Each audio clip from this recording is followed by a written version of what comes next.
Bienvenidos nuevamente.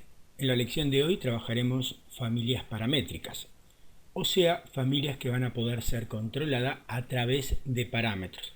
Parámetros que pueden ser de tipos muy distintos, como por ejemplo parámetros que van a poder controlar las dimensiones de un objeto, parámetros que van a poder controlar el material de los componentes de esa familia, parámetros que van a poder establecer si determinado elemento se muestra o no, etc.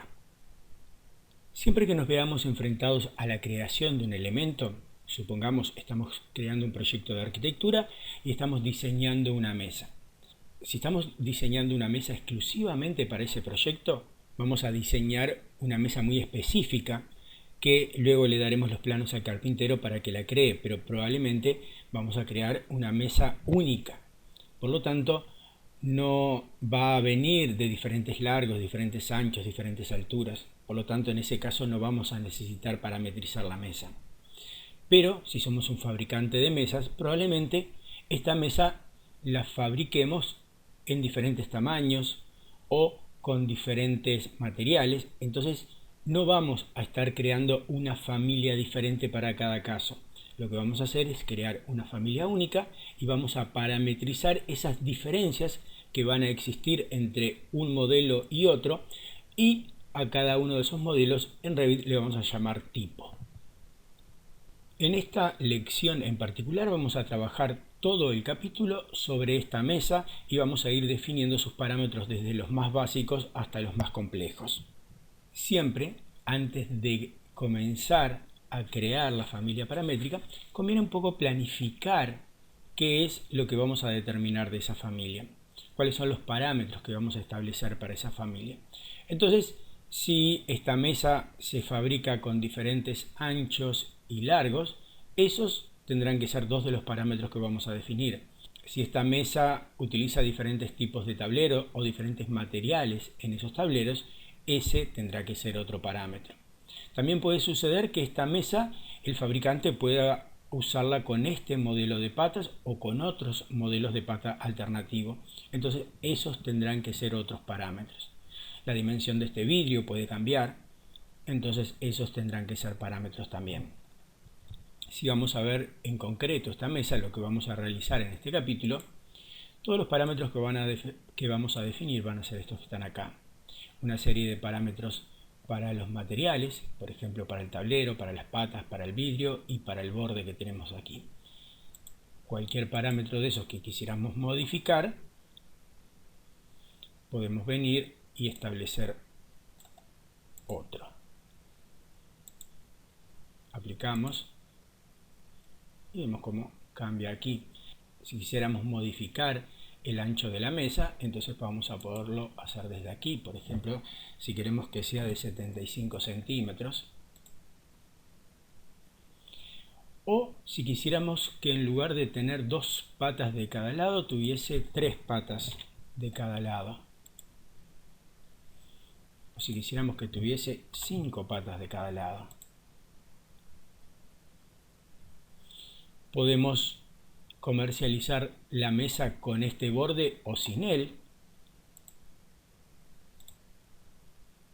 Podríamos querer que el espesor fuera mucho mayor, por ejemplo de 10 centímetros y con el borde.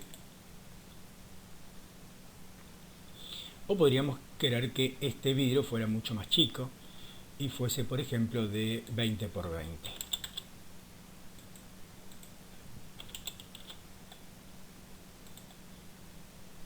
Todos esos son parámetros que vamos a poder definir y controlar en esta familia y nos van a permitir luego definir los tipos de familia que vamos a querer. O sea que vamos a poder tener, por ejemplo, una mesa de comedor de 1,60 m por 80 m, del tipo económica, o vamos a poder tener una mesa de teléfono de 40 por 40, o vamos a poder tener una mesa de jardín ovalada, o vamos a poder tener una mesa de comedor ovalada de vidrio.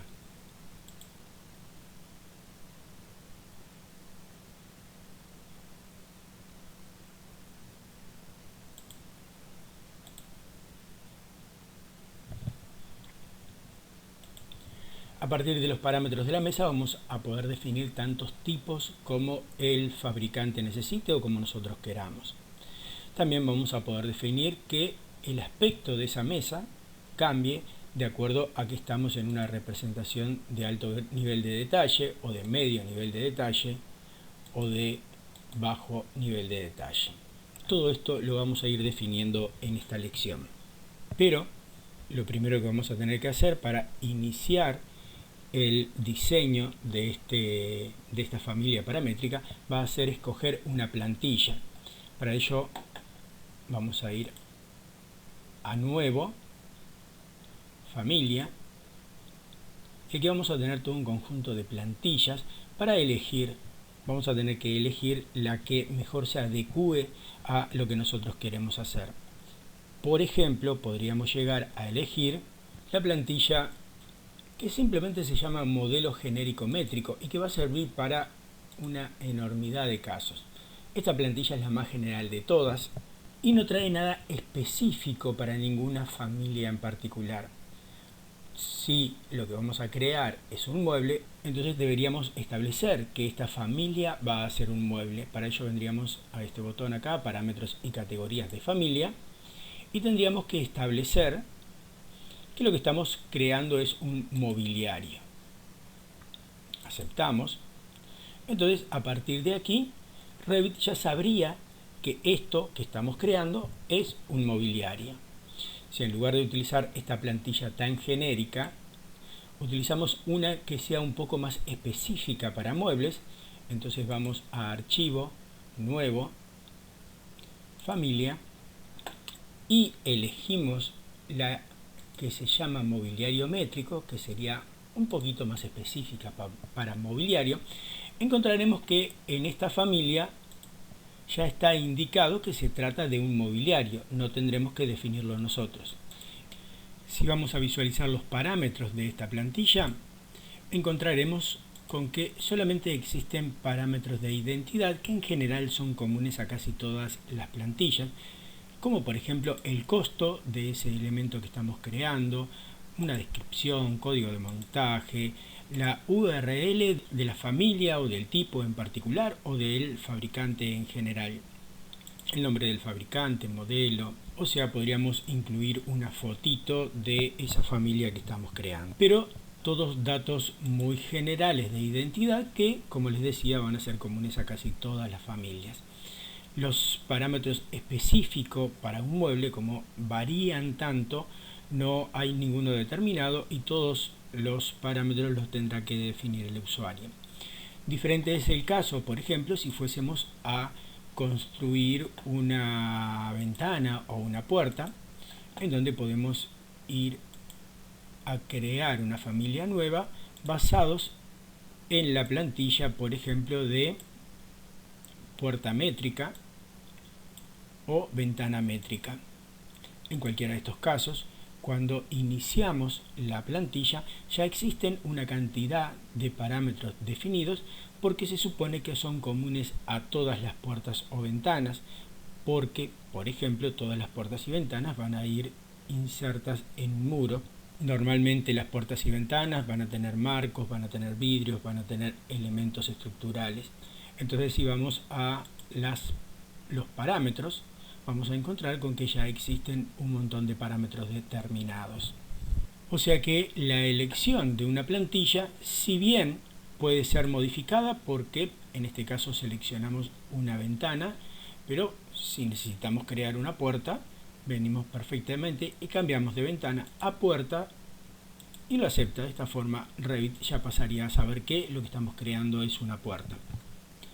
Pero la idea de transmitirles es que la plantilla es algo, como ya sabemos, que nos ahorrará trabajo, pero no quiere decir que sea determinante. Siempre lo mejor es elegir la plantilla que vaya más directo a la familia específica que queremos crear. Pero si nos equivocamos, en general no habrá mayores problemas, podremos ir y cambiar para que sea otro tipo de familia. Pero bueno, arranquemos con la lección y vamos a modelar y a crear parámetros.